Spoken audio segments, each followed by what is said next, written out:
this is our web app which is called Wanderer, and this is pretty similar to a lot of websites that you have already seen, which are, for example, Expedia or Booking.com. Our website allows you, a user, to book hotels or flights. So before moving on to the website, let me just make you familiar with the database and the types of users that we have. As you can see over here on the screen, we have four types of users. First is a vendor of hotels. As you can see, the role has been specified. And the second type is a vendor for airlines who's selling all the flights on the website which are available. And third is the admin who governs the website and has admin privileges to make changes and perform CRUD operations. And fourth is the customer who is supposed to buy these flights and hotels. So these are the four types of users. And the fifth user is the anonymous guest user who can use the website even though he has not logged in. So as you can see, our database is completely empty. Now I'll start by populating it, and then we'll come back to the demo. Now the database has been populated. I'll just show it to you. I just ran an API which just populates the whole database. So our flights data is here, our hotels data is here, and our airports data is here for us to use. Now we'll move on. So right now there is no user who's logged in. Okay, there is one. So I'll log him out, and let's see the website which with the anonymous user's perspective or the guest user's perspective, whichever you prefer. And so let's start off. As you can see over here, the user has not logged in and is anonymous, and he has the following privileges. So either he can go to the login register page to log in to the website, or register if he is not a user of the website. Either he can go to the hotels and search for many hotels over here on the website, or he can go to the flights, or he can go to his cart. But this won't allow him to see his card because he's a guest user, he is not logged in, nor will he be able to see his orders before logging in. And he can only give the feedback for the website. So let's look at the hotels with the anonymous user's perspective. So let's type in Marina, and let's try to search it, and let's see what pops up. So we get four results here for Marina: Raffles Marina Hotel, Marina Bay Sands, Marina Mandarin Singapore, or Marina Club. So as you can see, the search responded with four results for the word Marina, and we are using Elasticsearch in the background. Now we will see this hotel, which will lead us to a product description page. And as you can see, it shows the hotel's name, Marina Bay Sands, then the street address, then the phone number, then the room type, and the price, that is $422. Now I'll try adding this to my cart, but it won't let me because I am an anonymous user. So let's try logging in first, and then let's come back to the same situation. Now I have shown you that I've made four users, so I'm going to use the customer's ID to log in over here, customer@customer.com, and the password is 123456 for your reference if you would want to use it later. And as you can see, user has logged in successfully. I'll just go check his profile. So White Husky has logged in, that's his name, username is customer, and the email is customer@customer.com. So you can use this update account to update the username of this particular customer. So right now the username is customer, so let's update it to, let's say, customer123. I'll select update it, and as you can see, the changes reflect on the screen, but do they on the database? Let's check that out. First we'll refresh, then we'll go to users, and then we will check our customer@customer.com, and the username has become customer123. So as you can see, the changes are being reflected on the database too. Let's change it back again to customer and update it, and let's check it out again. So we'll go to users. As you can see over here, the username has been updated. So the changes are being reflected perfectly in the database too. Now if I select this delete account button, I'll be deleting the account, but I won't do that right now because I need this account to show you the proper demo of the website. Now we'll try booking a hotel with this process. So let's go to hotels. Let's type in Marina again and let's search. So we get Marina Bay Sands. I'll select this hotel and I'll add this to my cart. So product has been successfully added to my cart. Let's check out my cart. And as we go there is our hotel. It says Marina Bay Sands and the price is $422. Now you get two options. Either you can delete the hotel or you can pay for it. So let's just delete it for now and check if the data is being deleted from the database too. First let's check if the data is there in the database or not. So the user's cart has the data Marina Bay Sands $422, but now I'm going to delete it. Let's delete it now. Now it got deleted and the change is reflected on the screen, and now I'll go and check out the cart. 0 elements, as you can see. So I'll have to put the hotel in the cart again. I'll add this to my cart. I'll go to my cart and I'll select the payment option now. The payment has been done successfully, so the default payment method has been used over here. And when we go to my orders, you can see that your order history has all the orders that have been placed by the user. So this is the customer's perspective of booking a hotel from the website. Now we can take a look at the website from a different person's perspective. But before we do that, let's explore another functionality, that is the feedback column, where the customer can send feedback and later the website owner can review them and make the website better. So let's put the customer's email ID. Now as you can see over here, the order ID is required to do that. So I'll go to my orders. I'll just have to copy and paste this product ID over there in the feedback section. So I'll have to write this again, customer@customer.com, and the order ID is this particular ID, appreciation, because I was able to book the hotel that I wanted to. I'll click on the submit feedback button now, and the feedback has been submitted. Let's see if the change is there in the database or not, and a feedback section appears where we can check thank you. So the feedback has been submitted. Now this was the user's perspective. Let's move on to the vendor's perspective now. The vendor who is actually selling these hotels. So let me log out from here and let me log in with the vendor. So the vendor for the hotel is named as alice@alice.com and the password is alice@123 if you would like to log in later. Let's sign in now. After signing in, I get a totally different perspective. I get the options to add a hotel or go and see the number of hotels that I have. So first I'll go to my hotels over here. My hotels has a lot of options here, like a lot of hotels are here, but let's see how many hotels belong to Alice. As you can see, there are more than 400 calls over here, so there are more than 400 hotels which belong to Alice. So now let's try deleting some of them or updating some of them to see if the CRUD functionality is working well or not. So this hotel, which is the Swiss Hotel Stamford, which is somewhere the third one. Yes, as you can see, it's the third one. So let's try manipulating it a little bit. Let's try to update it. So enter a new name. So instead of Swiss Hotel, the Stamford, we'll try entering only Swiss. And let's try to update it. Update it. So the name became Swiss. But now let's see if the data is being changed in the database or not. Now I'll go to the hotels over here and the third one.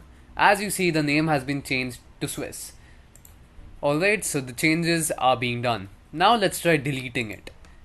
Now as you can see, I just deleted the hotel and we'll check if the hotel is still there in the database.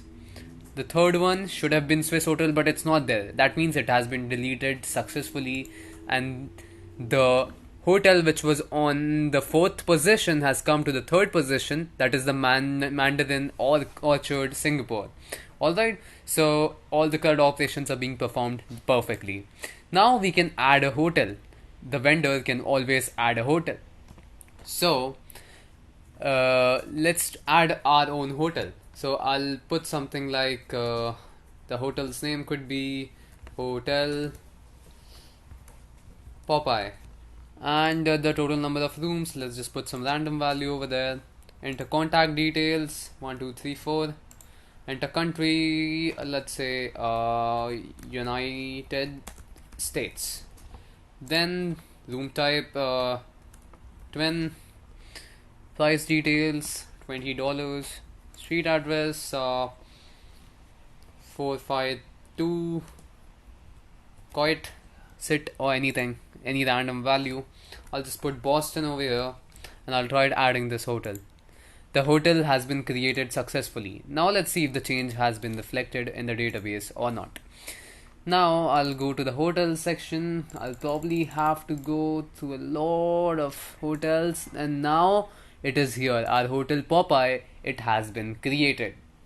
As you can see, the vendor was able to create his hotels too, which were added to the database, immediately available for the user to search and add them to their carts. So this was the vendor's perspective. Now let's look at the admin's perspective, the person who's the owner of this website. So I just logged out from Alice's perspective. Now let's open the admin's perspective for us. So admin@admin.com, and the password is 123456. Let's sign in. So user was signed in successfully, and over here, as we can see, again all the CRUD operations can be performed. Admin can update his account, delete his account, or log out of the account. Now let's look at his perspective. So admin can manage all the users and take a look at the bookings. So the number of bookings that we did until now is only 1, as we just booked one hotel, that was Marina Bay Sands, if you remember, from 2 minutes ago. And the admin can also manage all the users. As you can see, all the users are over here, like Alice, Bob, the admin, the customer, all the users along with the number of users has been placed here. Now admin can delete any of the users, can update any of the users, and perform all the CRUD operations.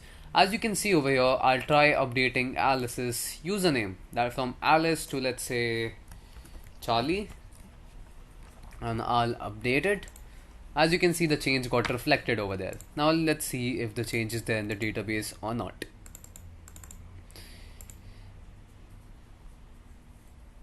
And where is Alice?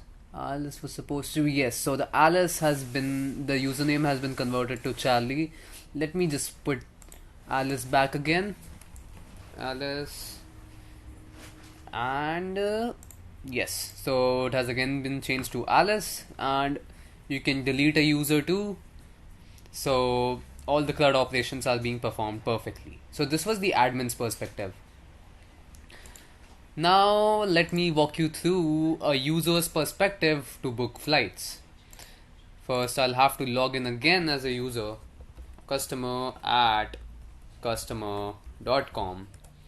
123456 is the password. So I've been logged in as a user. I'll go to flights this time. Let's book a flight from Boston to, let's say, Florida. And we can put the dates as 10/12/2019. Let's see what we get. As you can see, we had a lot of flights from Boston to Florida over here. Let's select this particular flight and add it to the cart. So let's book this particular flight, and it has been added. I'll just go check out my cart. As you can see, the flight has been added. If I delete it from here, the flight will be removed from the cart. Let's not do that. Let's directly jump to the payment options, because we've already verified that that thing works. Now let's go to the payment section. When we go to the payment section, as the payment has been done successfully, we can check out that there are 2 orders that this customer has placed till now. One was our hotel, which we placed earlier, and one is the new flight that the person just purchased for $200. So this is how we verified that the whole thing is working. Let's check out the user's DB to get to know where the data is being stored. Users, we go to customer, his order history has all the data. Marina Bay Sands over here and Florida's flight. So now that we know that the flights are being added perfectly, let's check out the vendor of the flight's perspective. I'll just log out now and I'll go to login and register. I'll select Bob at bob.com and the password is bob123 for your reference. Let's sign in. After I have signed in perfectly, I'll see that I can access Bob's profile over here. Again, you can perform all the CRUD operations. And let's go to the My Flight section to check out how many flights does Bob have. And it's taking some time to load because there are like 7,650 flights for Bob. That's how many we've put over there. So all the flights, as you can see, have been retrieved perfectly. Now these are all the flights that Bob has. So the first flight, as you can see over here, is Photographia F3. Now I can either update it, delete it. The same I can do for any flight over here which belong to Bob. Bob is the vendor of all these flights. So let's try updating it. Let's put FOTO instead of the original Photographia F3. Let's see if it updates it. And it did. Now let's try deleting it. And let's see if the changes are reflected on the database or not. Delete me. Now we'll try refreshing the database. We'll go to flights and the first one should not be Photographia F3. It's not. There is Air Express written over there, which was supposed to be the first one. Now if we refresh the page again, Photographia F3 will not come as the first flight, and the first flight that pops up should be Air Express, as we have already verified in the database. It has taken the first place over here. As you can see, Photographia F3 has been deleted, which means all the CRUD operations are being performed well enough. Now, this particular Bob, who is a vendor of flights, can also add a new flight whenever he wants. So let's try putting a new flight, which will be called Jet. And let's put the call sign as 324. Anything. Boston, okay. Logan is an international airport. Boston, Massachusetts, MCO. Okay, Orlando. Let's put only Orlando. That'll be good enough. Orlando again. Just putting random values. Sorry about that. And 2019. Enterprise details 300. Capacity, let's put 200, and let's add this flight. So the flight has been created successfully. Now let's see if the changes have been reflected on the database or not. Let's go to flights.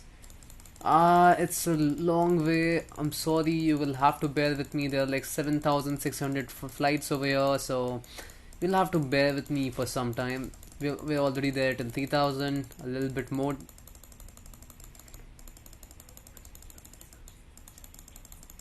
Almost there. There's a lot of data here, and soon we'll be finding our new flight that is called Jet. And I moved too far, and here should be a flight Jet. Capacity 200, price is 300. So the new flight has also been added perfectly, and our database performs well. So now I'll just log out from Bob.